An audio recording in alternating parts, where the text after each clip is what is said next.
حضرت سیدنا ابراہیم علی نبینا وعلیہ الصلاۃ والسلام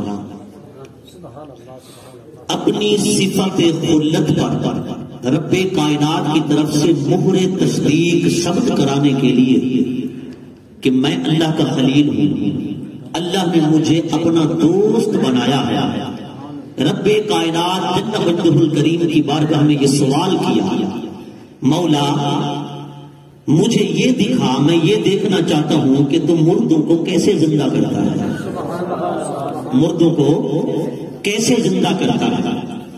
ایک ہوتا ہے علم الیقین، ایک ہوتا ہے حق الیقین، اور ایک ہوتا ہے عین الیقین۔ حضرت ابراہیم علیہ السلام کو علم الیقین تو حاصل تھا، یعنی اس بات کا علم تھا کہ اللہ واقعی مردوں کو زندہ فرماتا ہے، اور یہ عقیدہ بھی تھا، یقین بھی تھا، یعنی حق الیقین بھی حاصل تھا کہ اس پر میرا یقین و ایمان ہے کہ اللہ مردوں کو زندہ فرما سکتا ہے، اس کی اللہ کے پاس قدرت ہے، طاقت ہے، کیونکہ وہ علاج ہے، وہ یہ کام کر سکتا ہے۔ لیکن حضرت ابراہیم علیہ السلام عین الیقین حاصل کرنا چاہتے تھے۔ عین الیقین کیا ہوتا ہے؟ یعنی کسی چیز کو اپنی آنکھ سے دیکھنا، یعنی حضرت ابراہیم علیہ السلام یہ چاہتے تھے کہ میں اپنی آنکھوں سے دیکھوں کہ میرا رب مردوں کو زندہ کس طرح فرماتا ہے توجہ۔ حضرت ابراہیم علیہ السلام کے دل کے اندر کوئی شک نہ تھا، معاذ اللہ کہ حضرت ابراہیم علیہ السلام کے دل میں کوئی شبہ تھا، کوئی شک تھا کہ رب مردوں کو زندہ نہیں کر سکتا، یہ یقین تھا، یعنی حق الیقین حاصل تھا کہ میرا رب مردوں کو زندہ فرماتا ہے، لیکن کس طرح فرماتا ہے؟ میں نگاہوں سے دیکھوں تو صحیح کہ ایک مری ہوئی چیز، ایک مردہ چیز جب زندہ ہو کر اٹھتی ہے تو کیسے اٹھتی ہے؟ کیف تحیی الموتى، کیف کا لفظ کیفیت بتا رہا ہے، یعنی حضرت ابراہیم علیہ السلام مردوں کے زندہ کرنے کی کیفیت دیکھنا چاہتے تھے، وہ طریقہ دیکھنا چاہتے تھے، وہ انداز دیکھنا چاہتے تھے رب کائنات کا کہ میرا رب مردوں کو کس کیفیت اور کس طریقے پر زندہ بناتا ہے۔ تو دل کے اندر کوئی شبہ نہ تھا، کوئی شک نہ تھا، اس لیے اللہ نے فرمایا کہ تیرے دل میں اطمینان نہیں ہے کہ میں مردے زندہ کرتا ہوں؟ عرض کی مولا ولکن لیطمئن قلبی، میرے دل میں ضرور اطمینان ہے، میں دل سے مطمئن ہوں۔ کوئی اگر سوال کرتا ہے تو ان سے کہا جاتا ہے نا کہ آپ مطمئن نہیں ہیں، تو وہ کہتے ہیں میں مطمئن ہوں، لیکن مزید توضیح چاہتا ہوں، مزید تشریح چاہتا ہوں، مزید وضاحت چاہتا ہوں، مزید اس بات کو ہائی لائٹ کرانا چاہتا ہوں، واشگاف دیکھنا چاہتا ہوں۔ حضرت ابراہیم بھی یہی کہنا چاہتے تھے کہ میں دل میں مطمئن ہوں کہ تو مردوں کو زندہ فرماتا ہے، پر یہ دیکھوں تو صحیح کہ زندہ کیسے کرتا ہے۔ کیا بات ہے، توجہ سے بیٹھیے نا حضرت گرامی۔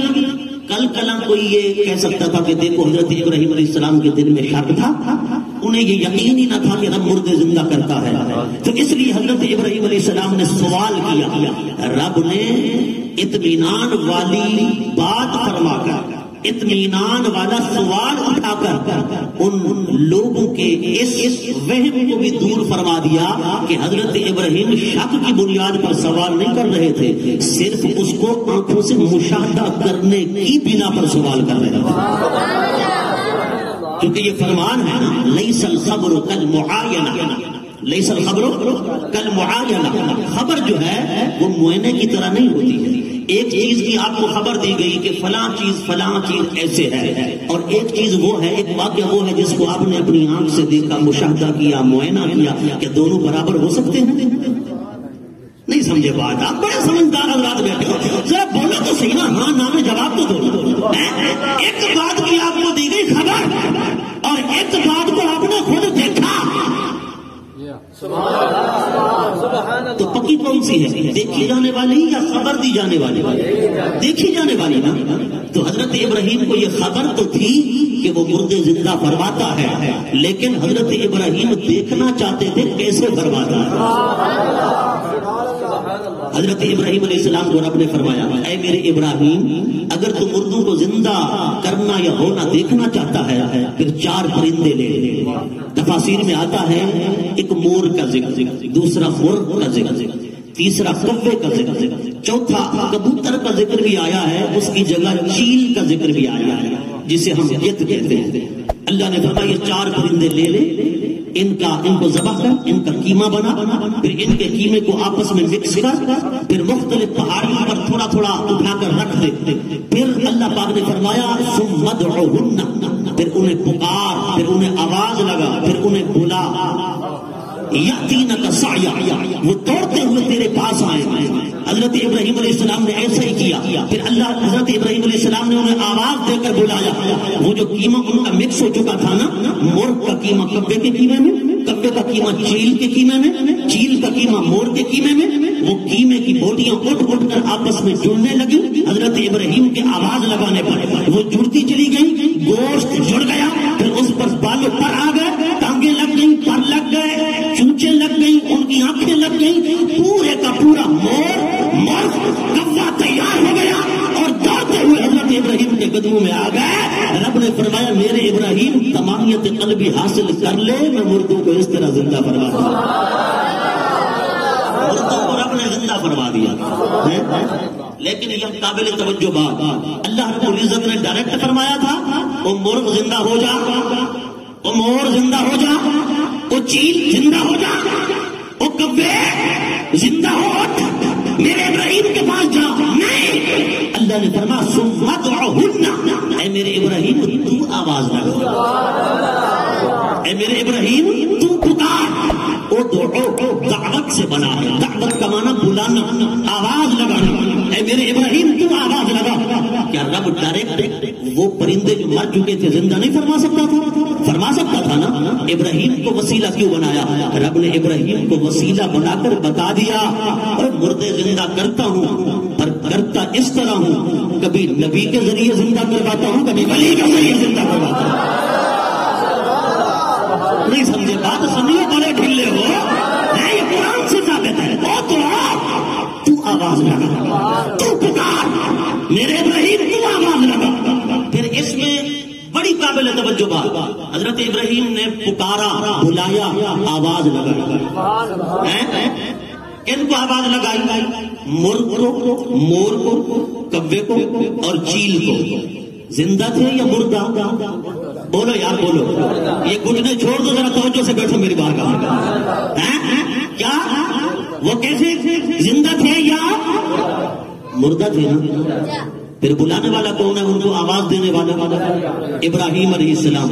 لوگ کہتے ہیں مردوں کو آواز لگانا، مردوں کو پکارنا شرک ہے.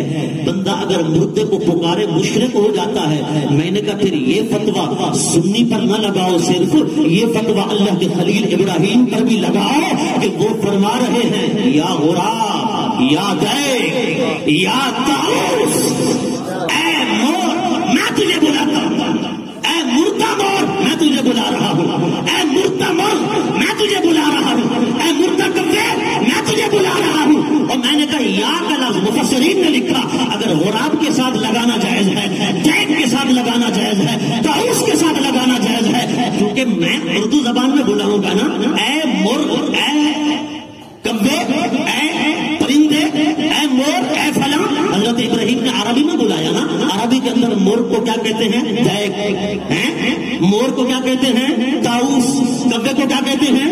ہاں جی غراب. حضرت ابراہیم نے کہا یا غراب، یا طاؤس، یا دیگ. میں نے کہا اگر یا لگا کر مرغ، کبے، چیل اور مور کو پکارنا، بلانا جبکہ وہ ہوں بھی مردہ حالت میں جائز ہے تو مولوی صاحب ناک بھو مت چڑھائیے، چہرہ مت بگاڑیے، پھر یا رسول اللہ کہنا، یا علی، یا غوث کہنا کیوں نہ لے رہے؟ نہیں جو حاضر دماغ بیٹھے ہیں وہ بولے، جو بالکل سو رہے ہیں بالکل نہ بولے. مجھے نہیں ہے ضرورت آپ کے بلوانے کی، ذرا توجہ فرمائے نا. وہ حضرت ابراہیم نے کیسے بلایا تھا؟ یاد لگایا ہوگا کہ نہیں؟ رب جو فرما رہا ہے وہ تو ثم ادعو، بلائیے انہیں، سمت انہیں آواز لگائیے. پھر رب نے ڈائریکٹ نہیں، نبی کے وسیلے سے رب نے یہ بھی بتا دیا کہ نبی ہی زندہ فرماتے ہیں، ولی ہی زندہ فرماتے ہیں. اگرچہ آرڈر میرا ہوتا ہے، زندہ کرنے والا نبی ہوتا ہے یا ولی ہوتا ہے. ہم بھی یہی کہتے ہیں، خدا کی عزت کی قسم میرے کسی سنی عالم دین کا کوئی عقیدہ ثابت کر دے کہ ہم کہیں نبی ولی اپنی طاقت سے، نبی ولی اپنی طاقت سے زندہ کرتے ہیں، میں عائز سنی ہونے کے میں کہتا ہوں یہ شرک ہے اور کفر ہے.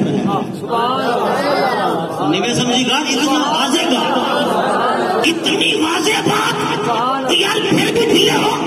میں نے کہا کوئی نبی کوئی ولی ذاتی حیثیت سے مردے کو زندہ نہیں کرتا. اگر مردے کو زندہ کرتا ہے رب کا اذن ہوتا ہے، اس کی ادا ہوتی ہے.